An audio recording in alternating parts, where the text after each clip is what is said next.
이복현 원장이 얼마 전에 금융권 부당대출, 불법대출 이거 관련해서 근데 보니까 우리은행 같은 경우는 2천억이 넘고 그 다음에 3천억이 넘나요?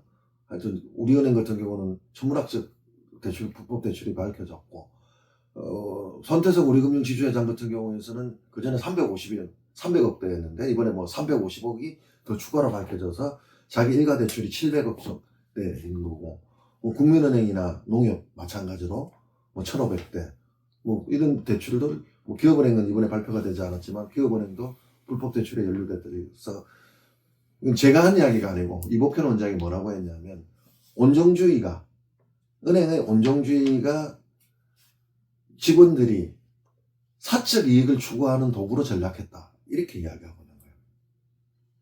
이게 금융회사잖아요. 이 금융회사가 자기들이 사적 이익을 추구하고 있는 대출 창구, 브로커 창구로 이용돼서 자기 이익을 창구하는 거 하면 안 되죠. 법을 넘어서기 전에 금융회사 직원들이 하면 안 되는 짓을 이거는 저는 불법적으로 일어나는 게 한둘의 일탈이 아니라는 거죠. 우리은행 같은 경우는 지주회장부터 시작을 해서 본부장 심지어 대리까지 아랫물만 썩은 게 아니라 윗물이 썩다 보니까 아랫물까지 다 썩어가지고 일탈들이 일어난 거였거든요. 그러니까 사익 추구를 한 거죠. 그러니까 불법 대출에 가담하는 직원들의 이익들은 단기적 성과에 평가를 잘 받기 위해서 하는 것도 있지만요. 자신의 이익을 위해서 하는 것도 있어요. 그런데 이게 안 걸려요. 그러다 보니까 판을 도둑이 소도둑이 된 거죠. 그러니까 지금 유형들을 보면 대부분 내부적 통제 시스템에서 적발된 것도 있지만 금감원 검사에 의해서 적발된 것도 꽤 많거든요. 그러다 그렇게 되는 건 뭐냐면 은행에 온정주의가 있다 보니까 잘 못 잡아내는, 그러니까 실력이 안 돼서 못 잡아내는 것도 있었지만 온정주의가 있다 보니까 불법 대출이라든가 이런 피해액들이 회복되면 금감원에 고발을 안 한다, 금감원에 통보를 안 한다든가 그 다음에 고소고발을 안 한다든가 이런 게 있거든요. 그러니까 이번에 논란이 어떻게 뭐였을까? 손태성 회장에 대한 것들을 불법 대출에 대해서 적발하고 나서도 통보 안 했다. 이게 논란이 되었잖아요. 그렇기 때문에 저는 이번 이 사태, 그러니까 이번에 발표해졌던 이 불법 대출과 행령들, 직원들의 일탈들, 이 사태를 통해서 저는 일벌백계를 해야 된다고 생각하고 있고요. 일벌백계가 반드시 필요한 거고, 두 번째는 이제 획기적 대책이 필요하다라고 보는 거죠. 이건 책무구조도를 지금 만들어가지고 시행을 해서 내부적 감시 시스템을 도입하겠다 이렇게 만들고 은행별로는 여러 가지 장치들이 발견돼 있어요. 근데 우리은행 같은 경우는 그 전에 임종영 회장이 취임할 때 일상이 이 시스템을 바꾸겠다라고 했는데 자기 임기 내에서도 손태성 회장의 불법대출은 계속 일가들의 불법대출은 더 크게 일어났거든요. 그렇기 때문에 못 잡았느냐 안 잡았느냐 이 논쟁이 생기는 거거든요. 그러려면 저는 내부 통제 시스템들을 획기적으로 개선해야 된다 이렇게 보는 거죠. 뭐 그게 일부적에 도입했던 것은 강제휴가제라고 한다 뭐 여러 가지들이 있는데 저는 첫 번째 지금은 책무구조도 반드시 필요해요. 근데 그냥 단순히 책무를 구조도를 해서 뭐 은행장들에게 책임을 묻는 구조가 아니라 저는 당연히 은행장들에는 책임을 물어야 되지만 이제 지주회장들에게도 책임을 물어야 된다 이렇게 보는 거죠. 특히 외부의 점검에 의해서 적발되었을 때는 저는 가중해서 제재해야 된다 보고 있죠. 그러니까 지금 책무구조도의 핵심들은 내부가 통제라는 거거든요. 근데 내부가 소잃고 외양간도 못 고치고 있는 이 내부 통제 시스템을 가지고 있다면 저는 당연히 가중해서 지주회장까지 책임을 물어야 된다는 것들이고요. 뭐 그것도 여러 가지 룰들이 만들어질 수가 있겠죠. 그러니까 일정한 금액 이상 그리고 일정하게 장기적으로 반복적으로 일어났던 사건에 대해서는 최고 책임자에게까지 반드시 물어야 된다. 저는 보고 있고요. 그 다음에 저는 피해액에 대해서 내부적으로 내부 고발 제도를 저는 도입해야 된다 이렇게 보고 있거든요. 이걸 인지했을 때 포상을 해주는 거죠. 그러니까 징벌적 포상이 아니라, 그러니까 징벌적 처벌이 아니라 이 포상금을 획기적으로 높여가지고 사실상 은행을 그만두더라도 먹고 살만한 정도의 포상금이 나온다고 생각을 해보세요.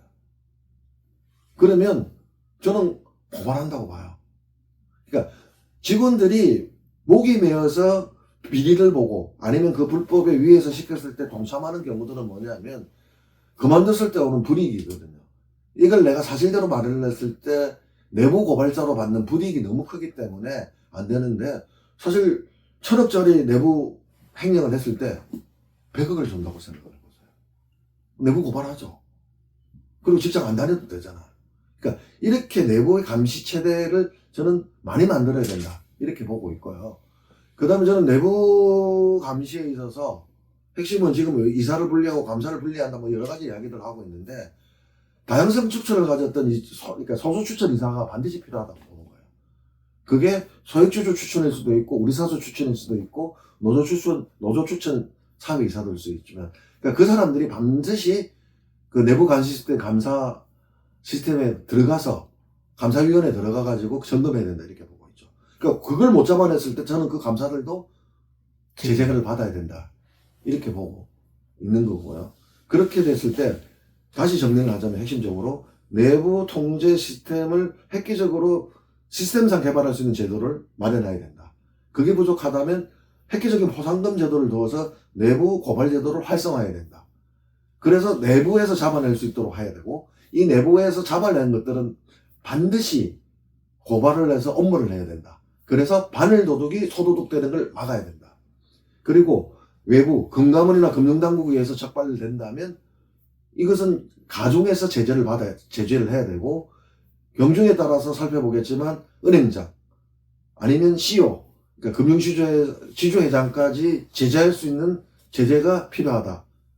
저는 이게 획기적인, 이 장치가 그물망처럼 만들지 않다고 보다는요, 내부적으로 여러 제도를 만들어서 한다 한들 결국은 뛰는 놈 위에 나는 놈 생긴 거잖아요.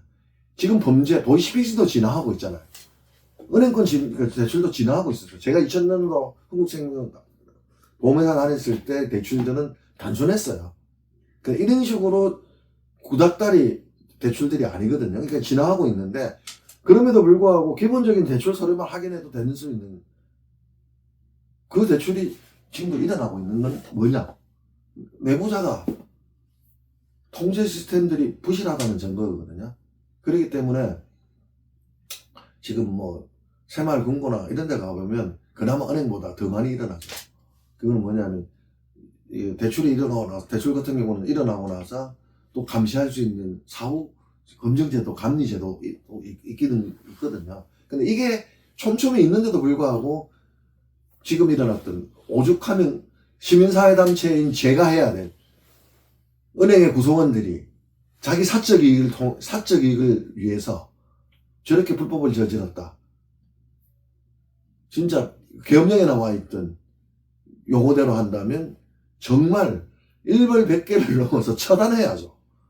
그 정도 수위가 되지 않는다면 똑같습니다. 내가 재벌범죄하고 마찬가지로 나는 안 잡힌다고 생각하는 거예요.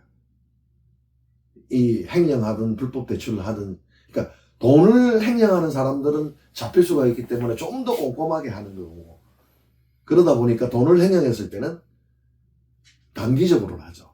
그러니까 감사에 걸릴 수 있으니까 또 다리 돌려막기식으로 하는 경우들이 많은데, 불법 대출 같은 경우에는 감시에서 사각지대가 있어서 그걸 넘어갔을 때 안 걸린다고 생각을 한다면 이제 바늘 도둑이 소도둑 되는 거죠.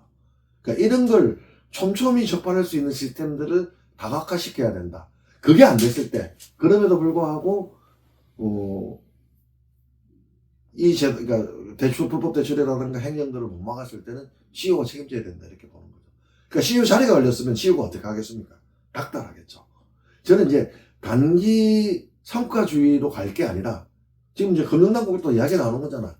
그러니까 단기 성과주의 폐해가 결국은 불법 대출로 갔다. 근데 그거는 일면이죠. 그러니까 성과를 잘 받으려고 하는 것도 하나 있지만, 그게 저는 100%라면 10이라고 보고 있고요. 90%는 사적 이익인 거예요. 자기의 사적 이익, 뭡니까? 브로커로부터 수수료를 받는다든가 여러 가지 이익들이 제공되죠.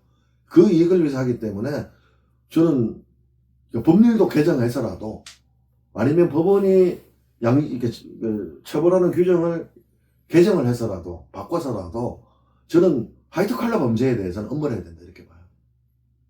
초범에 대해서는 집행유예 내려주거든요, 금액 작은 거는. 그러니까 저는 그렇게 되면 안 된다고 보는 거죠. 그렇게 된다면 저는 바늘 도둑이 소도둑 된다, 이렇게 보는 거예요. 그리고 은행들은 반드시 걸린다는 시스템을 도입했어요. 그래야지 억제력이 발생을 합니다. 그러니까 또 하나 어느 평가를 보니까요. 봉사활동을 많이 하는 직원들은 범죄에 의해서 억제력을 가진다는 통계가 뭐 나왔다 이렇게 제가 들었거든요.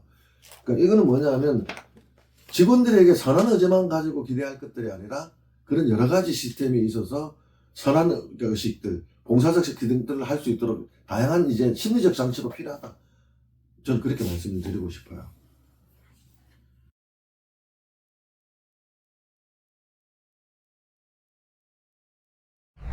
저는 KPI, 성과 평가제도 바꿔야 됩니다. 이제 3년임 제한해야 돼요. 사실. 왜냐면, 그 법률적 리스크가 있는 사람들이 갈 수 있는 제도냐, 지배구조냐, 저는 아니라고 보거든요. 근데 이걸 할 수 있는 구조가 뭐냐? 단기 성과가 좋기 때문에, 실적이 좋기 때문에요.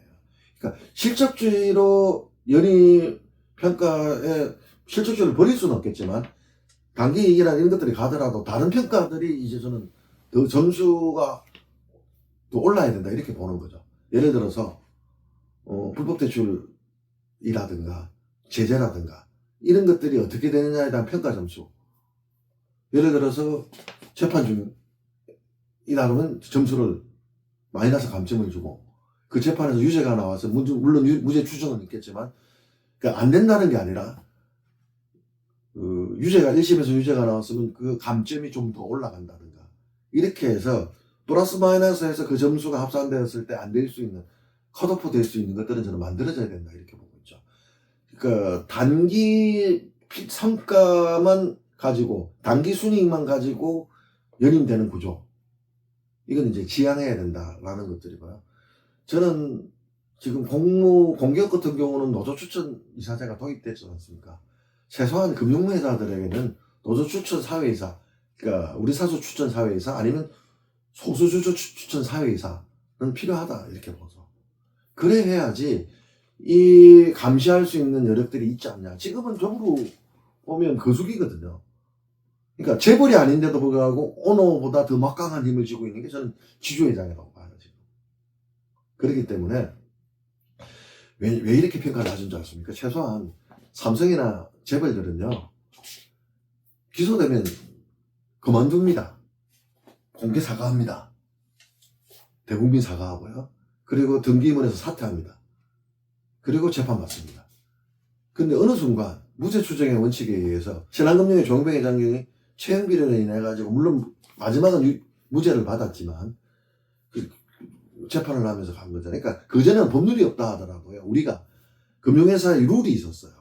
금융감독으로부터 기강경고를 받고 경영유의를 그러니까 기강경고를 받으면 아니면 견촉성 경고를 받으면 그 다음 연임을 포기를 해요. 심지어 사퇴하는 경우도 있어 중간에. 그리고 기소가 되면 대부분 다 그만둬요. 근데 어느 순간 무죄 추정의 원칙을 가지고 재판을 그렇게 가서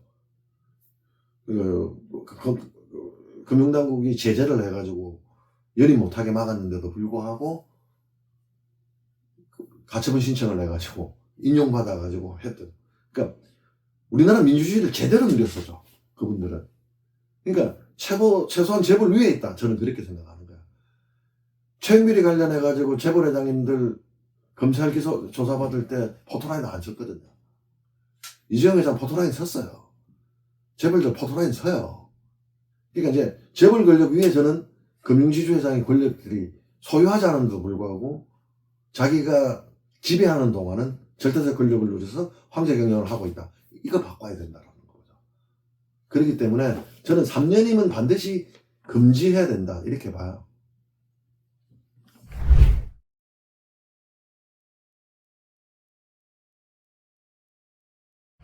저는 금융당국이 정기검사제도를 폐지했습니다. 그러니까 이번에 적발된 것들을 보세요. 불법 대출에 대해서. 전 그렇기 때문에 금융당국은 정기검사는 해야 된다고 보고요. 최소한 뭐 4년이 됐든 3년이 됐든 2년이 됐든 한 번씩은 검사는 해야 된다고 보고 있고, 그러니까 불법 그러니까 대출 감시를 위해서 수시 검사가 필요합니다. 그러니까 정례화 검사도 당연히 필요하고요. 지점들이라든가 이렇게 샘플링을 하면서 검사하는 것도 당연히 필요하지만 수시 정문도 필요하다. 저는 그렇게 봐요. 그러니까 이런 것들이 금융당국에 만들지 않는다면 선한 의지를 가지고 금융회사들이 운영될 것이다. 착각하지 마시라는 거죠. 그러니까 법상 허용하다 보니까 무죄 추정의 원칙을 들고 계속적으로 재판을 통해서 시간 끌면서 자기 자리 유지한 게 우리 금융지주 회장님들이었거든요. 그러니까 무죄 추정의 원칙은 당연히 좋아요. 하지만 직무에서는 배제해야죠. 기소 중에는. 전 그런 것도 필요하다고 봐요. 그리고 저는 지금 금감 원장, 이복현 원장이 지배구조 문제 있다라고 했거든요.